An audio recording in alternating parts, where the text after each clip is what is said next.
let's jump into this. This is the last one for the night, but it's also a bit of a Luxon conversation. It's from breakfast this morning. There is the conversation around wealthy investors coming in. Now, this wealthy investors plan apparently has failed the world over. Sound familiar, Tories? Failed everywhere, but they reckon that's a load of tosh. Ours is going to be different and it's going to work. Let's have a listen to about 90 seconds of that conversation this morning. Why do you think the golden visa will work here when it didn't fly in Canada, UK? I just think of Mike Myers. I love gold. And Australia. Well, firstly, Chris, good morning. And how great were the Black Caps last night? That was an absolutely fantastic performance. But look, this is a really exciting announcement. What we know is that we need more investment in New Zealand. Okay, so I know you guys know this straight away, but won't answer the question. Yeah, what was that weird deflection? Pointless deflection at the beginning. Won't answer the question. So that we can actually create higher incomes and a lot more jobs for everyday New Zealanders. And we know that we've done a pretty poor job of actually attracting capital to New Zealand, but we know we've got a lot of infrastructure to get built. We've got a lot of things that we've got to do. We've got a lot of great companies that need some awesome partners with skills and international connections. So you're the fucking Prime Minister. He sounds like he's in a radio promotional team right now. And it's the awesome this and the great that. Isn't it fantastic? And it's great. It's the greatest little country in the world. It's like, good God, man, just get some dignity about you. And you know he's faking it because he has previously said many times New Zealand's weak and windy and terrible place. He's said it so many times. Now he's like trying to oversell it the other way, and it just is fake as shit. We said last night it was like when the company has to do a recall of a product because it's killing small babies, but the CEO still has to come out and go, everything's fine. That's the vibe. That's the CEO talk I've been talking about. This is great and that's fantastic and I'm awesome and this is good and she's amazing, and it's just like just some dignity, some statesmanly, please. Maybe we could pray for that. Active investor visas that requires overseas investors to come in and put money into New Zealand's projects, and as a result, we're really excited about that. It is something that the UK and Australia doesn't have. It's something that we need to get right, because when we did have it right, we actually got $2.2 billion into the economy through investment, and in the last 2 years, sadly, we've only got $70 million in 13 projects that have actually overseas investors have come into. So the investor visa is really important, as it will be the investment summit as well. The Australian Productivity Commission said the golden visa hasn't provided significant economic benefit in Australia. Isn't that a warning sign to you here? No, I mean, this is different. This is what's called an active investor visa. No, this is different. We're doing it. You mean factual evidence? No, we're doing it better. Yeah. I actually, funnily enough, Spides, I actually wrote that down. I wrote, no stats. We've seen it before. So what you just said is exactly what I wrote down. I thought when I was watching this, what would Chloe do? She'd go, well, this latest research says X, Y, Z, and the one over there, and the when they did in this country, and he's just his answer to the research was, we've seen it before. Okay. He also said in his little speech there, it doesn't happen in any other country, and like literally it is. So it has happened. It is still. It's been shut down in Australia, and I think it's been shut down around the world. But it does. He literally said it doesn't exist anywhere else in the world, which is a complete lie. That's literally talking about how it happened in Australia. So I am also concerned about that poor screen. It does look like he's trying to get a hard poo out, but that's maybe just my projection. And it's really designed for high net worth individuals that actually are coming into New Zealand and actually want to invest in companies in New Zealand that give them the capital so that those businesses can grow, so they can pay higher wages and offer more jobs. And we know from before, Chris, before the last government changed the settings, these investors were bringing in about $2.2 billion. And once they make those initial investments, and there's some very strict criteria around that, they go on and they build confidence, they build relationships, and they see other investable opportunities, and they spend another $1.7 billion. And when we know we changed the laws in the last 2 years, we ended up actually with only about $70 million, as I said, coming in on about 13 projects. So, the bottom line is we need that investment. Why do we need that? Because there's businesses out there that... Can I answer that? Because we gave away $14 billion in tax cuts and I think $3 billion in land reimbursements. That's why this is kissy face as well. That's my answer. because we ripped $17 billion out of the coffers that has the government, and now we're scrambling to find money anywhere we can. Is that why we need it? Because you said 2.2 billion, so that's only about another 15 or 16 billion to catch up to what you have taken out of the government coffers. Is that why we need it? That could be also, the reason. Where is he pulling these numbers from? I just don't believe any of it's true, because he's just saying numbers for no valid reason. With no, just because he says it's so, I don't believe it. I don't know that he is talking the truth there about those numbers in the slightest. Again, this is where there's some people in the chat at the moment giving some crap to New Zealand journalists right now. This is where Jack Tame would say something like, what evidence do you have that shows that these golden visas XYZ, what evidence can you point to? So he asked the questions quite deliberately and whereas, I mean, breakfast is supposed to be a bit lighter and stuff, but when you're a bit lighter, if you just let them get away with not answering the question and running their narrative, what's the point? What's the point in him being there if you're just basically allowing him to say what he wants and push any narrative he wants with no pushback? It confuses me. It sounds like, a rehearsed script that probably isn't true. Yeah. All right, we'll keep going. Want to grow. They see a great opportunity. They see a fantastic opportunity for their products and services from New Zealand. They don't have the cash, but by being able to partner up with an investor like that who may have stronger international connections, may have really good knowledge about the business, and also obviously has the cash, that means that business can grow, can get bigger, can have more jobs and pay people more. And that's really what we've got to do. Well, it sounds great. You say it's different to the Australian one. Oh my God. The evidence that it is actually going to work here. Very good. I just clicked though. Hang on. What he just described is the premise of that TV show, The Shark's Den.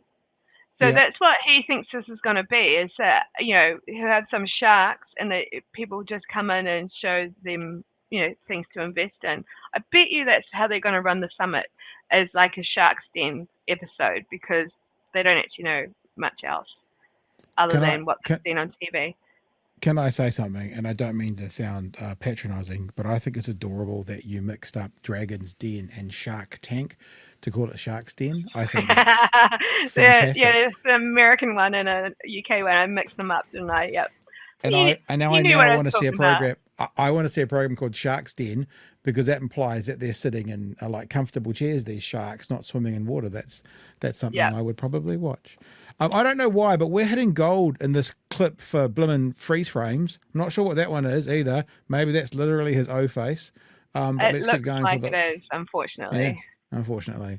Just before we go, we'll get out a quick message here from Mr. Arvid's. Luxon looks like a cricket ball. So there you go. That was a good bit of body judgment there. We like that. As I said, we've seen it already. We saw it when we had more open settings before. We've seen it with the restrictive settings and the loss of $2 billion worth of investment.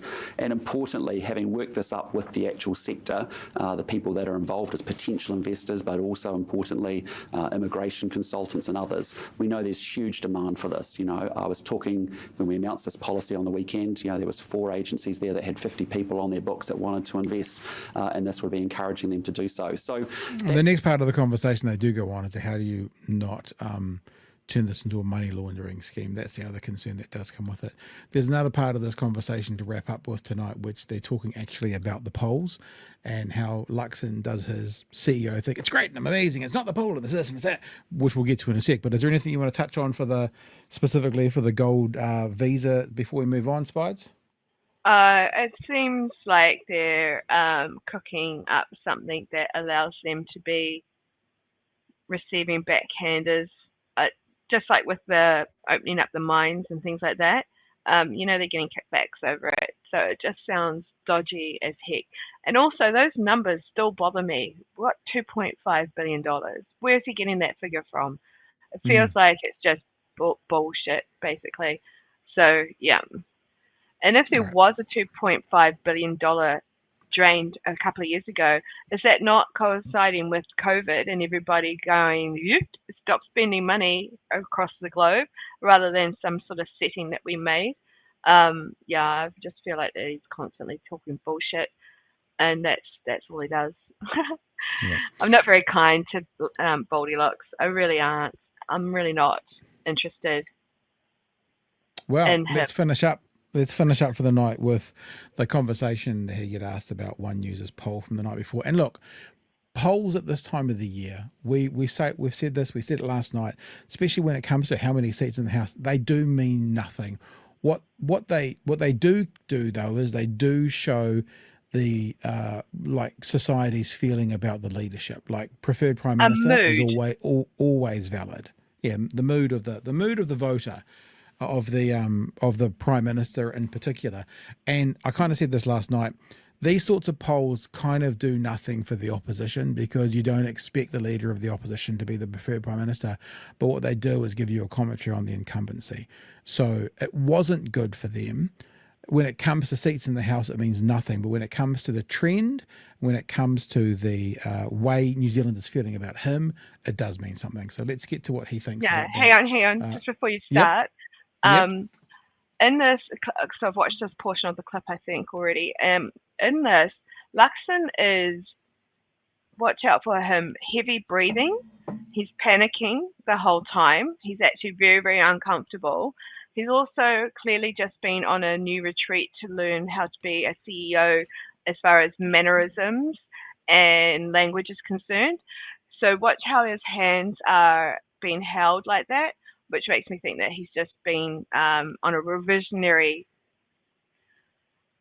workshop on how to, sell it to the camera, CEO style.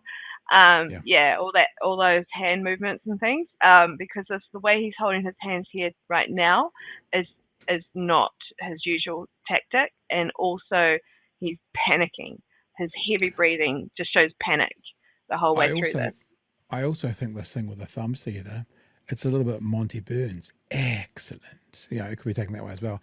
You do see the hand thing, though, more so in America and more so when they're speaking from a podium. They don't want to point, so they do that thumb thing. They put their thumb on their first finger and they go like that. So rather than pointing, they do that, and that's the kind of thing you're talking about. Yes, that's right. The other thing is, I think you're right. There's been some work because the new word of the day is green shoots.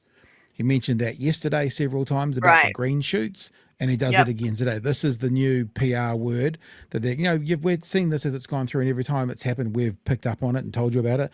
The latest iteration of PR CEO speak is green shoots. What he's trying to say is there's things popping up here and there. It's horse shit.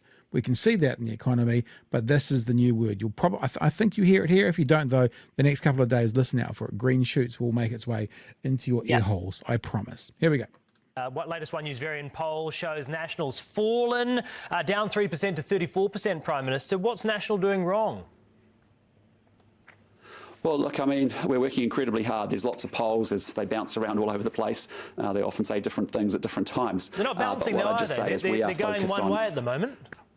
Not bouncing. Well, there's lots of polls. Honestly, there is lots of polls in New Zealand. The only poll that matters is actually 2026, when the New Zealand public will make their decision. Why that's not true is people want to back a winner, and that's why polls prior to the election do matter. Not so much the seats in the House, like we've been saying, but there is absolute evidence in elections the world over that people like to back the winning team. So the polls before the election do matter. The polls now, not so much, but the polls about the leader matter because people want to be on the winning side. People want to follow, they want to follow the Richie McCaw, the winner, the best ever. Yeah. They want to follow. And so polls do matter. So this bullshit about the only one that matters is on the day, it's not true. I understand what they're saying, but it's not true. Polls matter because polls tell the public, even if the polls are wrong, they project to the public who is the winning side, who is the leading ones. And there is a sector of society that will go with the winner. So they do. So it's bullshit. They do matter. We'll keep going. has this government actually made them better off or not over that 3-year period? And we're doing everything we can in a very tough set of circumstances. And I know it's been tough for New Zealanders. There's some relief, there's some green shoots with lower inflation, lower interest rates, tax relief, rising levels of confidence, business, consumer, farmer. That's all good. But this job is about growth this year. And that's why that's so important, because that's actually growth creates higher paying and more jobs. And that's what it's all about. Labor's seeing a bit of growth, up 4% to 33%. I don't even know if they've announced any policies or plan to in the next wee while. Do you need to maybe take a leaf out of their book? Well, I just say to you, it's a tough time for Kiwis. I get it. I understand it. I'm working 20 hours a day, a lot, 7 days a week. If you're working 20 hours a day, I do not want you in charge of the country. Like anyone working 20, I don't believe you to start with, Mr. Luxon. Yeah, if you're saying that sometimes I work 20 hours a day, if that means once in your term, you should probably drop it. But if you are regularly working 20 hours a day, I don't want you in charge. Whatever New Zealand's equivalent of the nuclear codes are, whatever our equivalent is, I don't want you in charge of it if you're working 20 hours a day. That's scary and unhealthy and dangerous for the country. What are you going to sign at 2 o'clock in the morning from sleep deprivation that you might not go through if you were thinking about it? Maybe that's how he gave that he gave the treaty referendum bill over to Seymour, because he was working 20 hours a day and he was sleep deprived and didn't know what he was doing. Maybe that's an answer. No, he just didn't know what he was doing. He didn't need to sleep. Sleep wasn't going to help him. Also, he used that Nicola catchphrase. Look, I get it. Yeah. It's tough times for Kiwis. Like, you don't get it. You're out there buying your Ben and Jerry's ice cream with your $40 a fortnight. They do not get it at all. It's just insignificant words constantly from these two. Yep. He lost any opportunity to quote unquote get it when he said, "I'm rich, I'm sorted. You don't get it. You don't get what it's like, and you've told us that. So you can't put that toothpaste back in its container because you don't get it, and you can't get it. And that's not actually a criticism. I'm sure you imagine someone like, I don't know, pick a billionaire, but Michael Jordan wouldn't get it either because he doesn't need to, because you don't get it. There was a really interesting interview with Oprah Winfrey on the Between the Scenes with Noah. What's his name? Noah, who used to do the Daily Show. Trevor Noah. And he said to her, "Do you ever go through things that regular people go through?" And she went, "Like what?" And he goes, "Does your cell phone battery ever die?" And she went, "No." Why does that happen? Because she's got someone to look after her cell phone battery. And she said, "Oh, but I'm a normal person. I'm a normal person. Like I when I travel, I take my own avocados." And you think, "Oh yeah, that's nice," because you want the certain way, and you say that kind of feels a bit. And then she talked about how she bought an avocado grove. And Trevor Noah starts laughing, and he goes, "You're telling us that you relate to the average person, and your example is I bought an avocado grove so I could take my own avocados with me." So they don't get it. Yeah, they don't get it. They don't get it. All right, let's get to the end of this. As our team to make sure that we actually are delivering for New Zealanders, and that's why I come to work every day. That's why I came to politics, frankly, is that this is a fantastic country with an awesome future. We're in a tough spot at the moment, but CEO. We can get through the other side, but we've got to make some tough decisions, and we've actually got to importantly embrace growth and a positive mindset that we have a fantastic future ahead of us. We're going to build an awesome country for our kids and our grandkids, and that's what is so exciting.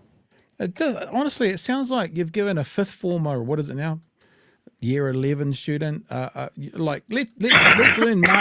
learn marketing this week, guys. How do we make this product sound good? I use words like awesome and great and fantastic, and it's exactly what he's doing. It's just mind-numbing. But he used to be so down on the country. He used to bash it every chance he could get, not realizing that wasn't the right thing to do. And so he's now almost overselling it the other way because he's a moron and thinks that we can't remember that he basically trashed us on worldwide platforms. Yeah. And so it's all hollow now. It's just absolute. It never was true, and it's always going to be bullshit that comes out of his mouth.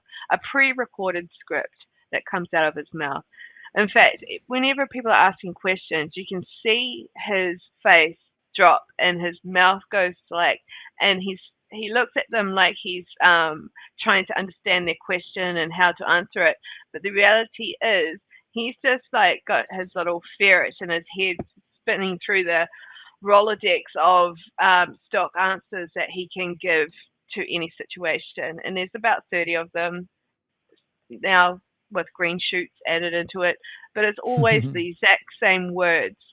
And it's never an answer. And it's because he doesn't know how to respond dynamically to questions.